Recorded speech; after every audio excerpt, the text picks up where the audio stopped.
Hey guys, I'm Justin Boggs, the co-founder and chief revenue officer of Marketplace Valet. We have been an Amazon seller since 2006 with over 400,000 reviews as a seller. I'm here to help you learn about Amazon, solve problems, and answer common questions. Today's video is about how to create a product listing in Amazon Seller Central. Let's do this. This video is about how to create a new product listing in Amazon Seller Central. To do that, simply go to the top left corner. Here you can see the burger icon. Click on that. Then, hover your mouse over Catalog, and then you will see two options. One is Add Products, and second one is to add products by file upload. Adding products by upload is a very different beast. You can use that to upload a product or list of products on Amazon Seller Central by using a flat file. Many people use that whenever they have to upload products in bulk. So right now, we are going to use the simple manual option. Most people use this option because they are listing a single product or one with few variations on Amazon. So click on Add Products.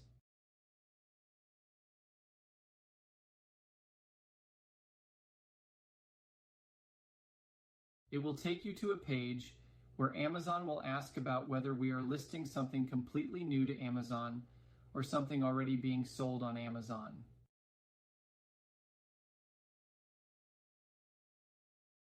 If it already exists, enter a product title or search a keyword of that specific item.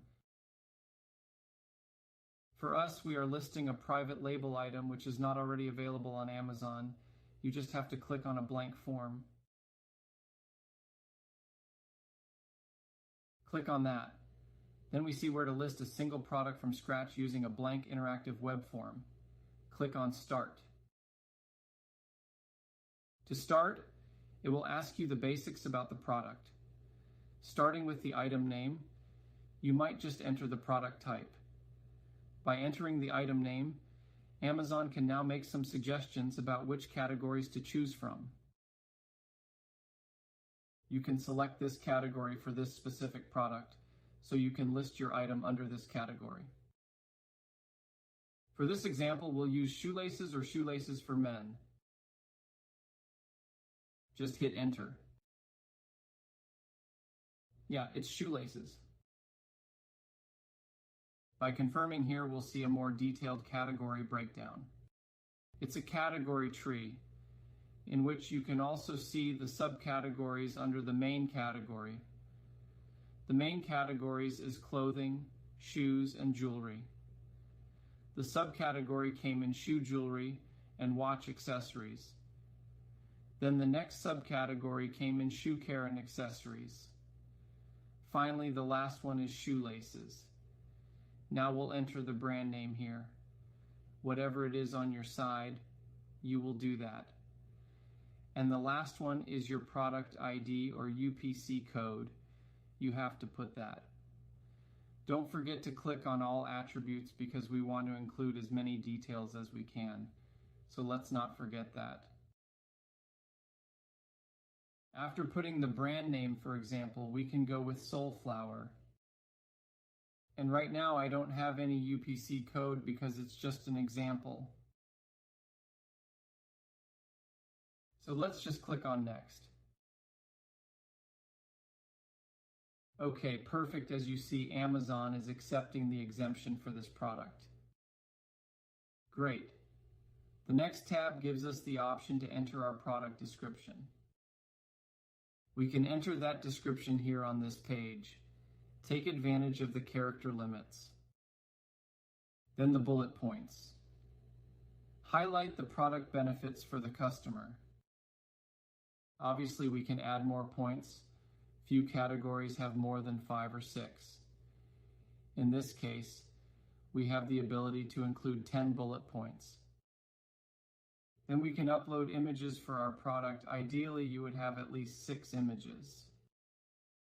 We have to put the model number of our product, then the model name, then who's the manufacturer. Obviously, we are going to put our brand name there.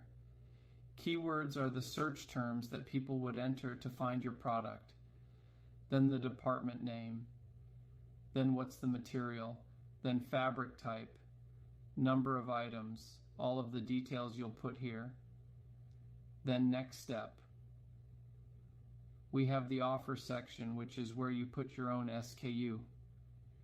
If you don't enter something, Amazon will create something for you once the listing is created. It's better to create your own and decide the naming convention that best serves your business and products. So then we have to put the quantity if you are shipping the item by yourself. If you are not fulfilling orders yourself and you want to use Amazon's fulfillment service, click here. Amazon will ship your orders and provide customer service. Now up here we have to enter the price. Let me explain how to use the sale price. Let's assume our product price is $29.99 and we want to put a sale on. We want to sell it for $24.99 for a specific time period. We'll say it starts from today and goes through 1st of September 2024. Okay, so then the sales price will be the actual price that customers see, with a strike-through on the original price. After the sale period, the price will revert back. Down here you have to enter the item dimensions, then the item package dimensions. These are most likely different measurements. For product dimensions, let's enter its weight, length, width, and height. Then we have the package dimension. Enter the dimensions of the box. Then we have package weight. Enter that here. The last section is for safety and compliance. In this section, Amazon asks for different types of documentation. For example, if you're selling a product which emits any radio frequency, then you have to provide FCC ID and other information. So on this page, try to complete it as much as you can. For example, enter where you have manufactured your item. You might enter China there, and then answer whether the package contains batteries. You'd say no here if you're just selling simple shoelaces. Then the question about dangerous goods regulations. Is this applicable? You have to answer this for yourself. In my case, it's not applicable. So I just have to enter certain information that is applicable to my item while leaving some sections blank. And at the end, you just have to click on Submit. Amazon will then update your ASIN within the system. Soon you will see this specific ASIN in your inventory tab. If you have any questions, feel free to check us out at marketplacevalet.com. Like and follow us for more helpful Amazon content. Thanks for watching.